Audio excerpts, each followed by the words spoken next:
Assalamualaikum warahmatullahi wabarakatuh. Selamat berjumpa lagi dengan saya, Marsudi Praworo. Bersama-sama saya, marilah kita belajar IPA. Pada kesempatan kali ini, kita akan belajar tentang tata surya. Kita tahu bahwa kita hidup ini pada sebuah ruangan yang sangat luas sekali yang telah disediakan oleh Allah pada kita sebagai hambanya. Sebelum kita belajar dan menikmati ilmu dari Allah, patut kiranya kita berdoa dulu. Semoga Allah meridhoi apa yang kita pelajari. Berdoa. Mulai.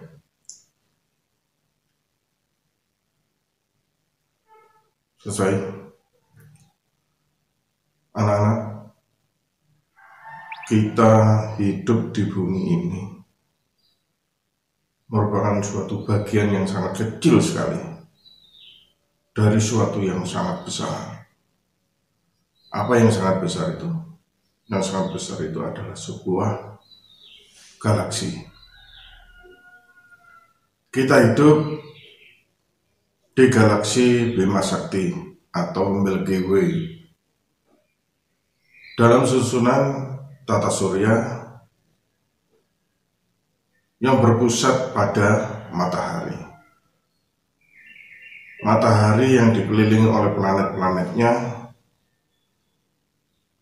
ada planet dalam, ada planet luar. Salah satunya di situ adalah bumi, di mana kita tinggal. Bagaimana keadaan susunan tata surya kita? Marilah kita pelajari dengan mencermati tayangan video berikut ini.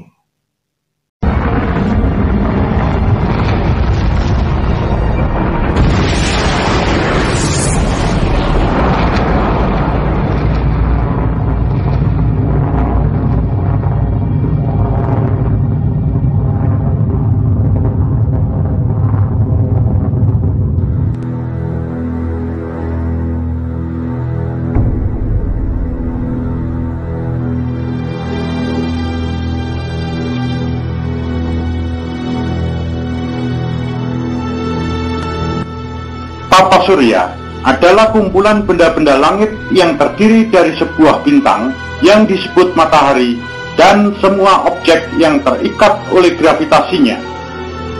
Objek-objek tersebut antara lain 8 buah planet yang telah diketahui yang memiliki orbit berbentuk elips, 5 planet kerdil atau planet Katai, 173 satelit alami yang telah diidentifikasi, dan jutaan benda langit lainnya yang ada di sekitarnya, seperti meteor, asteroid, dan komet.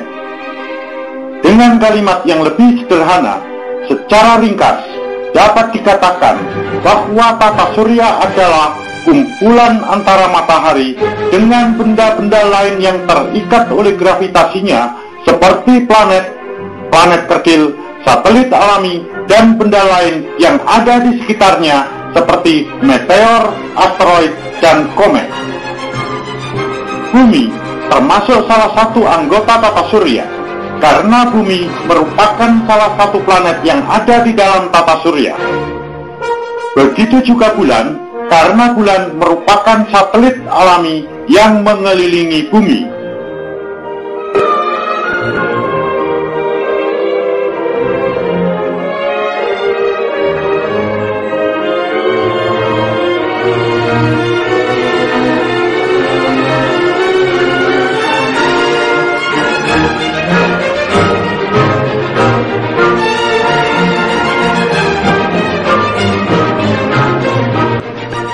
Tata surya merupakan suatu sistem. Matahari yang ada di dalamnya menjadi pusat tata surya karena benda-benda langit yang terdapat pada tata surya tersebut seperti planet termasuk bumi, planet kecil, asteroid, dan objek lain yang termasuk di dalamnya secara teratur selalu bergerak mengelilingi matahari. Matahari yang menjadi pusat tata surya ini sebenarnya adalah bintang, merupakan salah satu bintang dari miliaran bintang yang terdapat pada galaksi Bima Sakti. Jadi, tata surya kita ini yang di dalamnya terdapat matahari, planet, satelit, dan lain-lainnya merupakan bagian dari galaksi Bima Sakti. Posisi tata surya kita pada galaksi Bima Sakti berada dekat dengan tepi galaksi. Jarak antara matahari atau tata surya kita ini dengan pusat galaksi diperkirakan 27.700 tahun cahaya. 1 tahun cahaya sama dengan 9.470.472.580,8 km atau sering dibulatkan menjadi 10⁻12 km atau 10 triliun kilometer. Jika dihitung dalam satuan kilometer, jarak matahari atau tata surya kita dengan pusat galaksi kurang lebih 2,62062 kali 10⁻17 km. Berikut ini disajikan galaksi Bima Sakti dalam bentuk tampilan 3 dimensi dan posisi atau lokasi keberadaan tata surya kita pada galaksi Bima Sakti. Tanda anak panah yang terlihat pada layar Anda menunjukkan posisi tata surya pada galaksi Bima Sakti. Tampak bahwa tata surya kita ini yaitu matahari beserta planet-planetnya, termasuk bumi dan satelit-satelit alami, termasuk bulan, serta objek lainnya, secara bersama-sama bergerak atau mengorbit mengelilingi pusat galaksi Bima Sakti. Tata surya kita ini memerlukan waktu 225 juta hingga 250 juta tahun untuk satu kali mengelilingi pusat galaksi.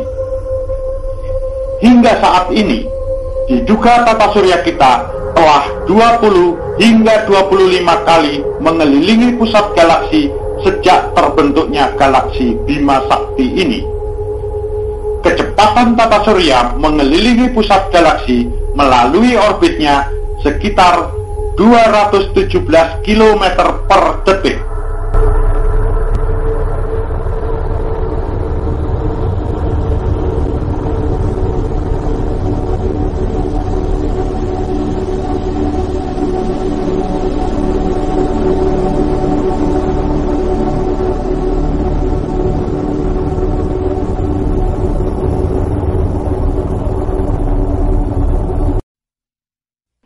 Jumlah planet yang mengelilingi matahari sebanyak 8. Secara berurutan, nama-nama planet mulai dari planet yang jaraknya terdekat dengan matahari hingga yang terjauh, antara lain yang pertama, Merkurius, kedua, Venus, ketiga, Bumi, keempat, Mars, kelima, Jupiter, keenam, Saturnus, ketujuh, Uranus, dan kedelapan, Neptunus.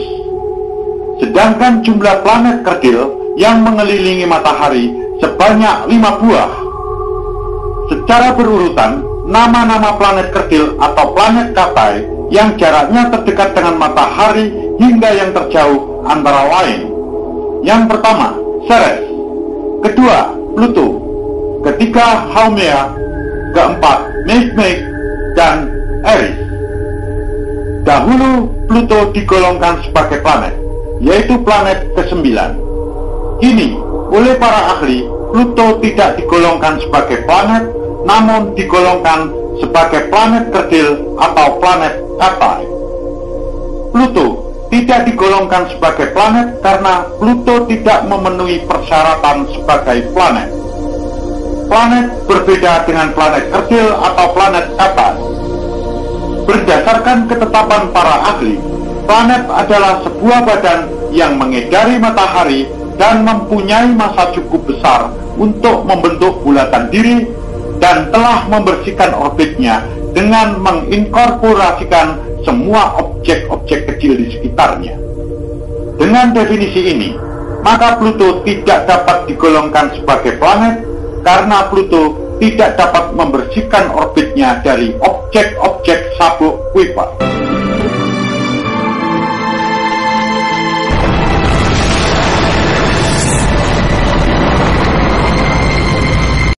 Seperti telah dijelaskan sebelumnya, bahwa tata surya adalah kumpulan antara matahari dengan benda-benda lain yang terikat oleh gravitasinya seperti planet, planet kecil, satelit alami, dan benda lain yang ada di sekitarnya seperti meteor, asteroid, dan komet. Matahari merupakan pusat dari tata surya. Planet-planet dan objek lain yang ada di dalam tata surya selalu bergerak mengedari atau mengelilingi matahari. Yang terlihat di layar saat ini adalah animasi peredaran planet mengelilingi matahari.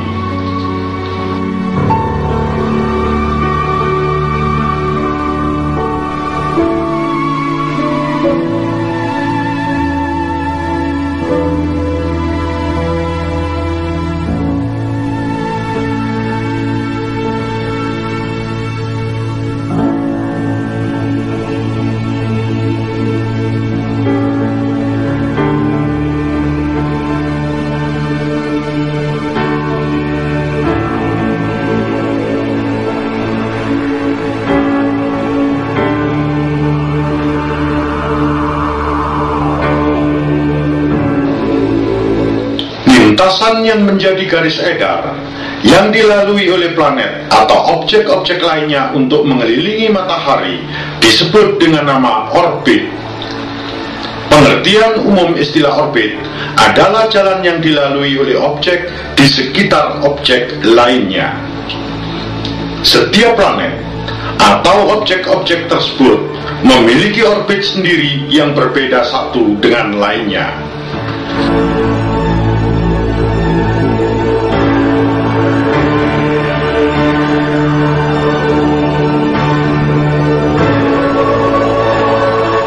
Yang terlihat kali ini adalah ilustrasi orbit dari planet dan komet yang mengedari matahari.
Pada abad ke-16, seorang astronom Jerman bernama Johannes Kepler menyatakan bahwa orbit ini sebenarnya berbentuk elips, bukan lingkaran.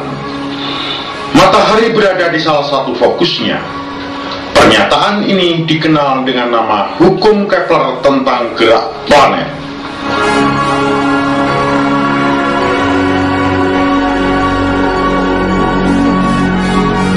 Planet-planet yang mengorbit mengelilingi matahari bergerak berlawanan dengan arah jarum jam jika dilihat dari atas kutub utara matahari, kecuali komet Halley yang bergerak searah dengan arah jarum jam.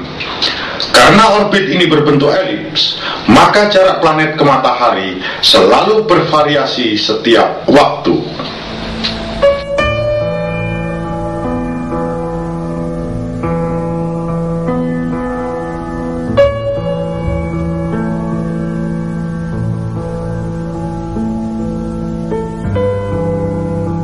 Titik orbit terdekat dengan matahari dinamai perihelion atau perihelium. Sedangkan titik orbit terjauh dari matahari diberi nama aphelion atau aphelium. Gerak tercepat planet terjadi di titik perihelium dan gerak terlambatnya terjadi di titik aphelium. Peredaran planet mengelilingi matahari ini disebut dengan nama revolusi. Dalam bahasa Inggris disebut revolution. Sedangkan waktu yang diperlukan untuk melakukan satu kali revolusi disebut periode revolusi atau kala revolusi. Periode revolusi setiap planet berbeda-beda bergantung jarak planet tersebut ke matahari. Tampak pada layar bahwa semakin jauh jarak planet ke matahari, semakin lama periode revolusinya. Berikut ini disajikan lama waktu revolusi setiap planet.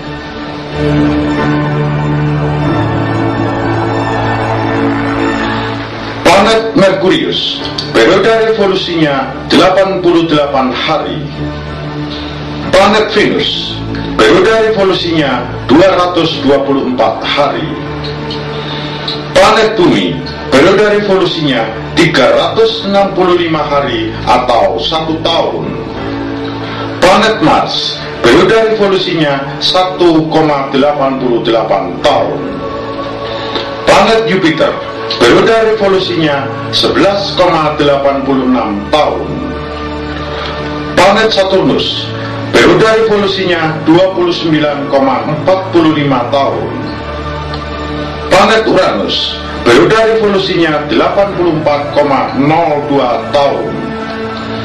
Planet Neptunus, periode revolusinya 164,79 tahun.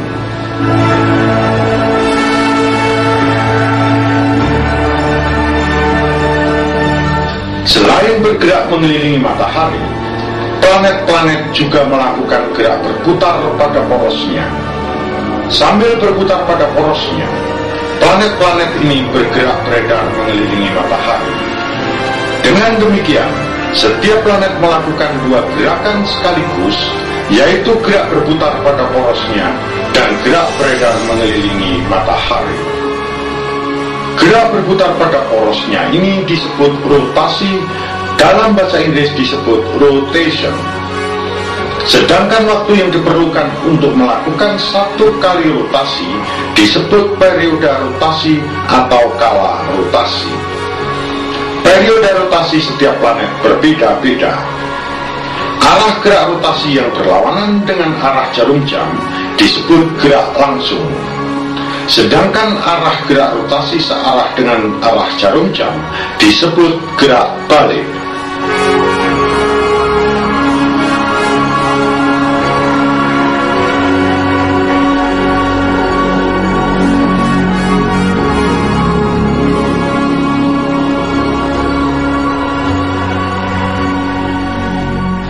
Sebagian besar planet berotasi dengan gerak langsung, yaitu arah rotasinya berlawanan dengan arah jarum jam.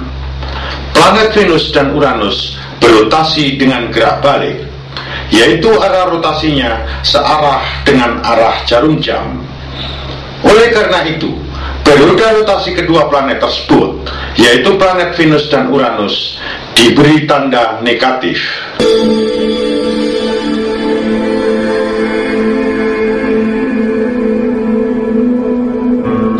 Berikut ini disajikan lama waktu rotasi setiap planet.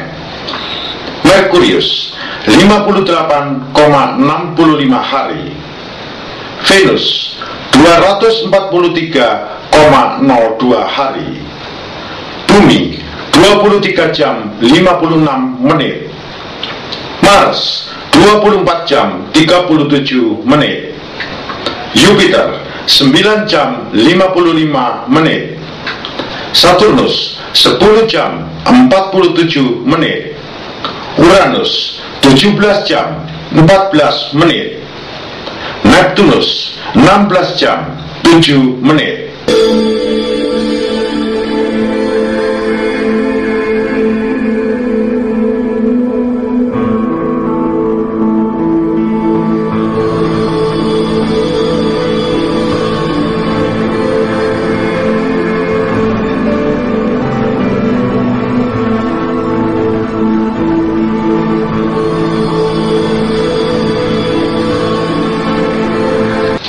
Pada dasarnya, tata surya kita dapat dibagi menjadi matahari, 4 planet bagian dalam, 1 asteroid, 4 planet bagian luar, dan 1 Kuiper. Matahari sebenarnya adalah sebuah bintang, merupakan salah satu bintang yang terdapat pada galaksi Bima Sakti.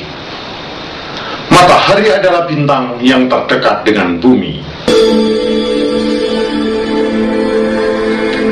Keempat planet yang digolongkan sebagai planet bagian dalam antara lain Merkurius, Venus, Bumi, dan Mars.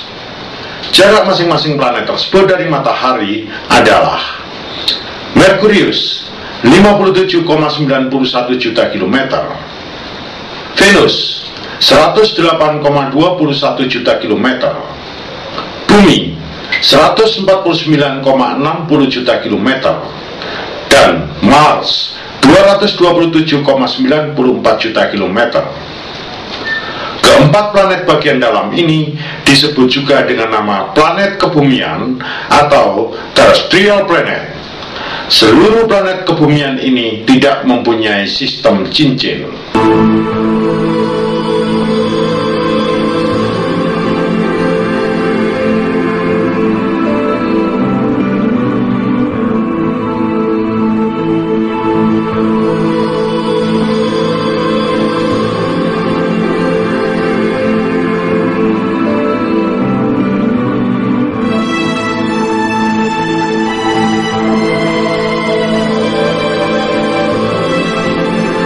Sabuk asteroid secara umum adalah objek tata surya yang terdiri dari kumpulan batuan metal dan mineral logam yang membeku.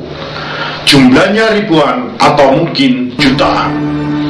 Kebanyakan asteroid ini hanya berdiameter beberapa kilometer dan beberapa di antaranya memiliki diameter 100 kilometer atau lebih.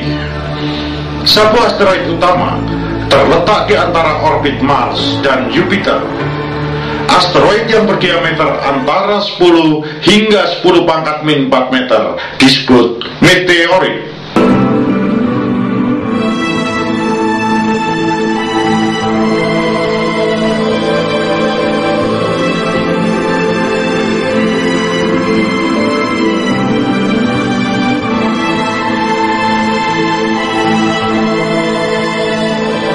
Keempat planet bagian luar meliputi Jupiter, Saturnus, Uranus, dan Neptunus.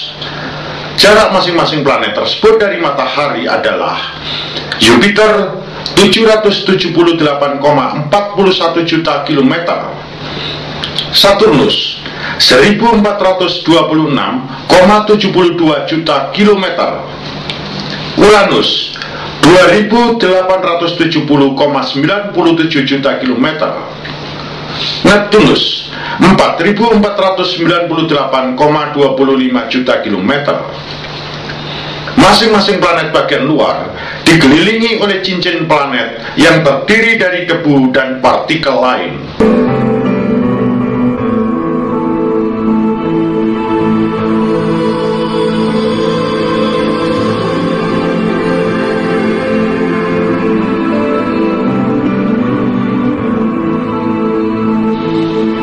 6 dari ke-8 planet bagian dalam dan luar ini dikelilingi oleh satelit alami. Planet-planet tersebut adalah Bumi, Mars, Jupiter, Saturnus, Uranus, dan Neptunus. Para astronom menemukan sekitar 1000 objek kecil lainnya yang letaknya melampaui Neptunus yang juga mengelilingi matahari. Di sana diperkirakan terdapat ratusan ribu objek serupa yang dikenal sebagai objek sabuk Kuiper.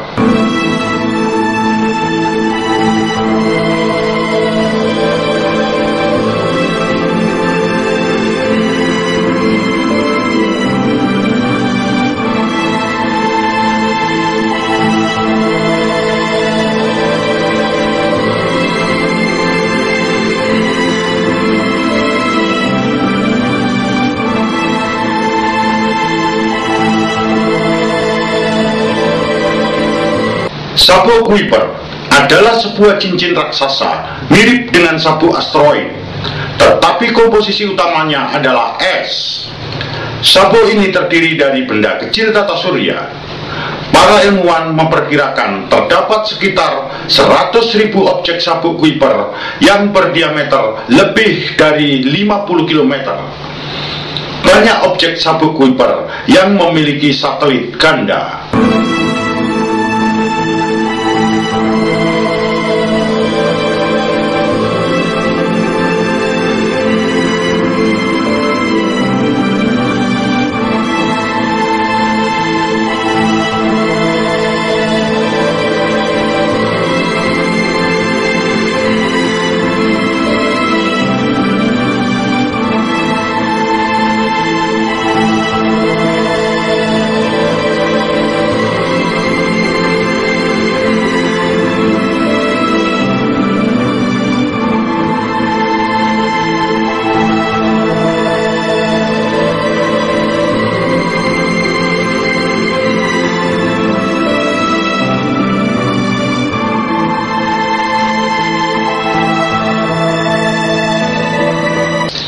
Seperti telah dijelaskan sebelumnya, sejak pertengahan tahun 2008, terdapat 5 objek angkasa yang diklasifikasikan sebagai planet kerdil.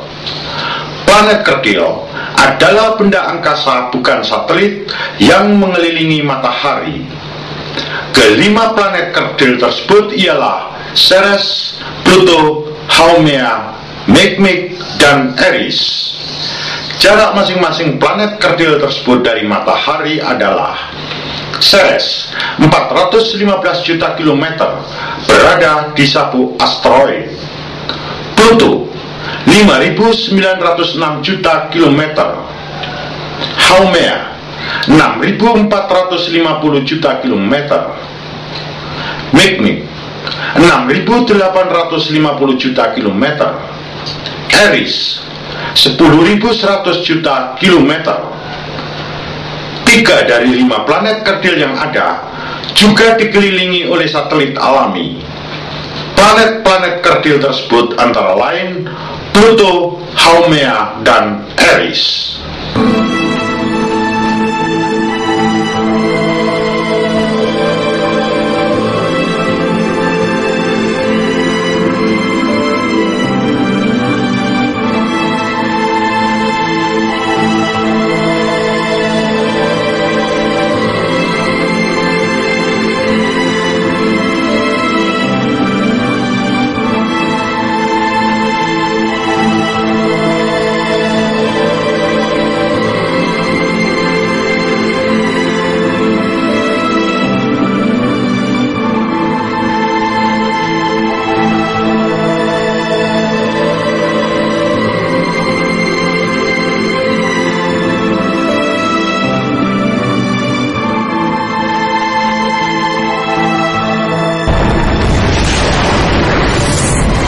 Demikianlah anak-anak, kita sudah mempelajari tata surya.